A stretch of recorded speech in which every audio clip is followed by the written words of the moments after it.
आज हम बिहार की बात करने वाले हैं सभी दलों को लेकर के, महागठबंधन का भी और एनडीए का भी, कि किस प्रकार से उन्हीं के लोग उनके लिए मुसीबत बनने जा रहे हैं।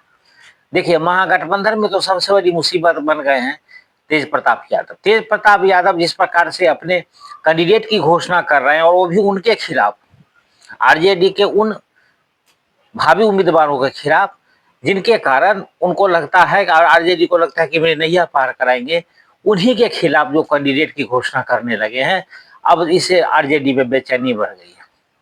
महागठबंधन ही नहीं, आरजेडी की तो नैया पूरी तरह डुबा देंगे तेज प्रताप यादव, जिस प्रकार से वो काम करने जा रहे हैं। अब इसमें सबसे बड़ी बात क्या है कि तेजस्वी यादव को इस प्रकार पार्टी और घर दोनों से निकाल दिया गया। इस बात की बेचैनी उनमें थी। उनका यह कहना था कि हम तो अपने अपने कम से कम बिरादरी वालों में शादी की, क्रिश्चियन से तो किए नहीं। उनका यही कहना है, जो क्रिश्चियन से किया, जो लालू परिवार आज तक अपने समाज की दुहाई दे रहा था, उस समाज से अलग उनका जब बेटा, उनका लाडला बेटा जब शादी करता है तो उसको मंजूरी मिल जाती है, परिवार उसको धूमधाम से एक्सेप्ट कर लेता है। लेकिन मेरा क्यों नहीं एक्सेप्ट किया गया? तमाम मुद्दे हैं, उनके अपने पारिवारिक मुद्दे हैं। और लालू परिवार की अभी पारिवारिक कलह तो जग जाहिर हो गई है। अब तो उनके परिवार की बात रही नहीं, सबको मालूम है।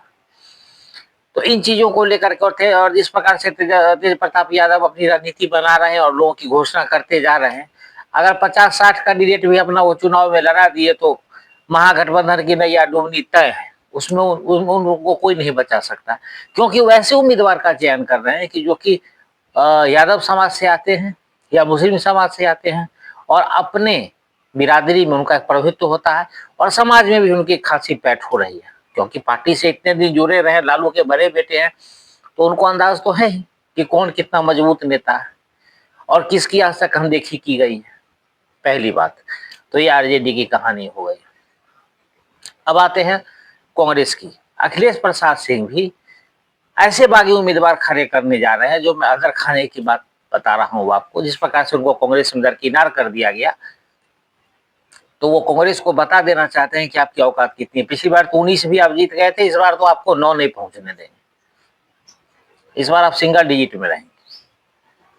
तो कांग्रेस की तरफ से इस बार सबसे ज्यादा बागी उम्मीदवार होने जा रहे हैं। बागी भाजपा की ओर से भी होंगे, लेकिन कांग्रेस की ओर से इस बार जो बागी उम्मीदवार होने जा रहे हैं वो कांग्रेस के लिए सिरदर्दी का सबब बनेगी। और कांग्रेस जिस प्रकार से उनको लग रहा है कि उनकी सरकार बन चुकी है और सीएम उन्हीं को, राजेश राम को बना दिया जाएगा, तो आप देख ही रहे हैं।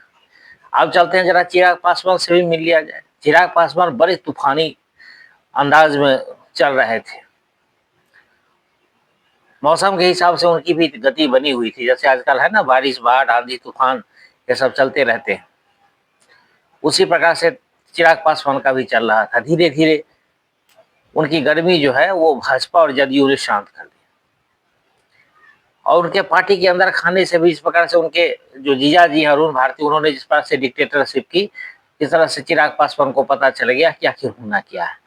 उसके बाद मुकेश साह ने उनके मंसूबे में 4 चांद लगा दिए, एनडीए की ओर झुका उनका जो हो गया, क्योंकि अब तेजस्वी यादव कह चुके हैं कि मुकेश सहनी को हम डिप्टी सीएम नहीं बनाएंगे, अब पिछड़ा का बेटा डिप्टी सीएम नहीं बन पाएगा। तो ये एक समस्या हो गई है। कैबिनेट मिनिस्टर जरूर बन जाए, लेकिन डिप्टी सीएम नहीं बन पाएगा, ये सपना उनका लगता है इस बार भी धरा का धरा रह गया। खैर, तो अब चिराग पासवान की मजबूरी भी आप लोग समझ ही गए हैं। खगड़िया में बहुत सारे 100 से ऊपर लोग जो है वो पार्टी छोड़ करके उनके चाचा पशुपति पारस के साथ चले गए, और चाचा जी जो चिराग पासवान के हैं वो एकदम नजर गड़ाए रहते हैं कि कब भतीजा की ओर से लोग भागे और हम अपनी ओर बुला लें। तो ये एक स्थिति वहां बन गई। दूसरी ओर सिवान में भी कुछ लोग चले गए, गोपालगंज में भी जाने की तैयारी हो रही है। तो उनका संगठन धीरे धीरे बिखरने लगा है, क्योंकि जिस प्रकार के विचार व्यवहार होने लगे थे, डिक्टेटरशिप होने लगा था, तानाशाही होने लगी थी, तो इससे साफ जाहिर वाली बात है कि लोग अब यहाँ बर्दाश्त करने वाले। और इस चुनावी मौसम में चुनाव का मूड है, हर तरफ वो सावर में किसको हरा हरा दिखता है उसको पता ही है ना, तो अभी चारों तरफ हरियाली है, अभी कोई कमी नहीं है, अभी हर जगह व्यवस्था बहुत टाइट है, और उसमें किसी प्रकार की कोई नहीं, चिराग पासवान नहीं तो पशुपति पारस है ना, वहां जगह खाली है, इसलिए बाकी लोग अपनी अपनी व्यवस्था में लगे हुए हैं। अब इन चीजों के अलावा जन स्वराज में भी स्थिति है कि जो लोग जन स्वराज से नाराज चल रहे हैं, यानी कि प्रशांत किशोर और पप्पू सिंह से जो लोग नाराज चल रहे हैं, वो भी इधर उधर बगड़ी झांक रहे हैं। यहाँ भाई कहीं का रास्ता मिले, ये उधर निकल लिया जाए। जिधर से ज्यादा बोली लगेगी उधर निकल लेंगे। तो कमोबेश देखिए कि हालत सबकी अच्छी नहीं है, और इस बार जो सबसे ज्यादा डैमेज करेंगे ना, इस बार निर्दलीय की भी संख्या बिहार में बढ़ेगी, क्योंकि किसके बीच से कौन निकल जाएगा इस बार वो पता नहीं चल पा रहा। महागठबंधन की अपनी एक तेजस्वी यादव की बेचैनी हो गई है कि एसआईआर का मुद्दा लेकर के वो बेचारे घूम रहे थे, कांग्रेस उसको लपक के आगे लेकर चली गई। पलायन का मुद्दा वो ले लिए थे, कन्हैया कुमार की यात्रा हो गई। बेरोजगारी का मुद्दा लेकर के वो आए थे और कन्हैया कुमार को कांग्रेस ने उसमें लगा दिया। तो कांग्रेस तो मुद्दा चोरी करती है और दूसरे पर चोरी का आरोप लगा दिया जाए, वोट चोरी हो या बाकी आइडिया चोरी की बात हो, लेकिन कांग्रेस से बड़ी इस मतलब मुद्दा चोरी वगैरह में कोई नहीं है, उनका कोई मतलब बराबरी नहीं कर सकता है।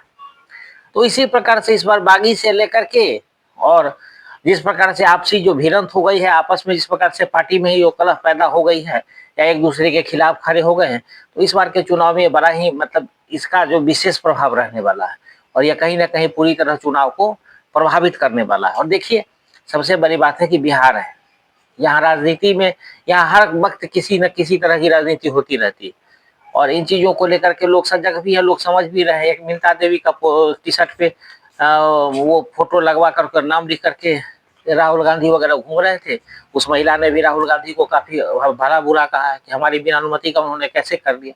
तो ये सब बातें होती रहेंगी, बाकी इस खबर पर आगे आपको और भी तमाम चीजों पर अवगत कराते रहेंगे।